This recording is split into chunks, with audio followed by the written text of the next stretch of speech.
Bonjour et bienvenue sur notre chaîne Mystère et Spiritualité. Aujourd'hui, une petite histoire d'un coup de fil posthume, le coup de fil, ou plutôt les coups de fil de Charles Peck, dont nous allons vous donner tous les détails. Donc Charles Peck travaille comme bagagiste pour la compagnie aérienne Delta Airlines à l'aéroport de Salt Lake City dans l'Utah.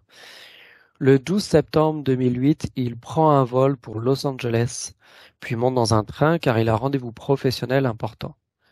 Il se rend à un entretien d'embauche à l'aéroport de Van Nuys, à Los Angeles justement.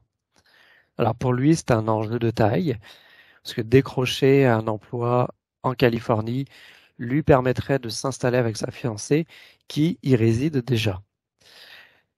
Pour Charles, ce serait un nouveau départ. Andrea et lui ont d'ailleurs prévu d'aller célébrer leur 50e anniversaire en Floride. De plus, venir en Californie permettrait à Charles de se rapprocher de ses parents et de ses enfants qu'il a déjà eus dans une union précédente et qui vivent, bien sûr, sur place. Et une de ses collègues va témoigner en disant « Ce jour-là, c'était le jour le plus heureux pour lui depuis des mois. Il se sentait vraiment bien. Les choses allaient dans le sens qu'il souhaitait. »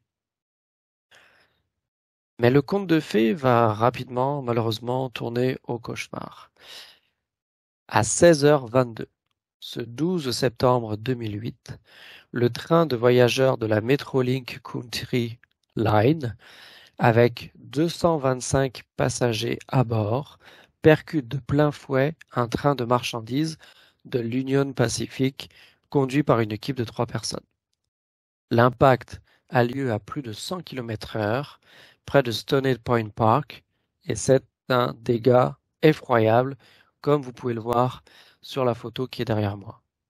Le bilan est dramatique, 25 morts, 135 blessés, dont 46 dans un état très grave. Andrea Katz, qui est en train d'aller chercher son fiancé à la gare de Moon Park, apprend la nouvelle. Elle est bouleversée, elle est vite rejointe par ses parents, par les parents plutôt de Charles, et par les enfants de ce dernier. Tous vont alors attendre plus de 11 heures avant qu'on retrouve le corps de ce dernier dans les décombres des trains encastrés. Mais c'est là que commence l'histoire inexplicable. Pendant ces 11 heures de temps, du vendredi soir au samedi matin, tous les proches de Charles reçoivent des appels téléphoniques passés depuis le portable du disparu. Sa fiancée, sa mère, sa sœur, ses fils, sa belle-mère, tous vont recevoir des communications, 35 au total. Mais dès qu'ils décrochent, ils n'entendent que des bruits parasites. Il n'y a personne au bout de la ligne. CJ, l'un des fils de Charles, crie même à un moment donné dans le téléphone « Tiens, mon papa, ils viennent te chercher ». Mais il n'obtient aucune réponse. Et lorsque les membres de la famille rappellent Charles sur son numéro, il tombe directement sur la messagerie du téléphone. Donc pour Andrea et pour toute la famille, c'est certain, Charles est vivant, il est bloqué dans les wagons et il essaye de les rejoindre.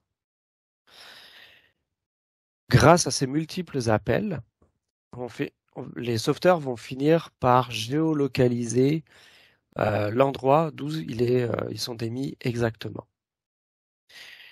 Et les sauveteurs qui ont travaillé sans relâche dans les décombres vont finir donc par retrouver le corps de Charles, corps sans vie, qu'ils extraient de l'un des premiers wagons du Metrolink. Et là où c'est troublant, c'est que durant l'expertise qui va suivre, durant l'autopsie, eh bien, les médecins légistes sont formels. Charles a été tué sur le coup lors de la collision. Alors, pour Charles Junior, un des fils de Charles, c'est incompréhensible. Ils nous ont dit qu'il est mort instantanément lors du crash, dit-il. Qu'il n'a rien vu venir, mais nous avons tous reçu des appels téléphoniques depuis son téléphone de manière répétée tout au long de la nuit jusqu'à 4 heures du matin. Il a appelé tous ces gens depuis son téléphone. quand on lui a demandé si des messages ont été laissés, à nouveau, il confirme non, il y avait juste du silence. Donc, qui a passé ces 35 coups de téléphone aux proches de la victime? Comment le téléphone a-t-il pu émettre des appels silencieux alors que le propriétaire était déjà mort? Pourquoi, lorsqu'il rappelait immédiatement sur le téléphone, au lieu de sonner, il tombait directement sur la messagerie? Autant de questions auxquelles personne jusqu'à aujourd'hui n'a pu apporter un début de réponse. Merci pour votre attention. Laissez des commentaires sous la vidéo. Abonnez-vous à la chaîne et on se retrouve bientôt pour une nouvelle vidéo. Merci.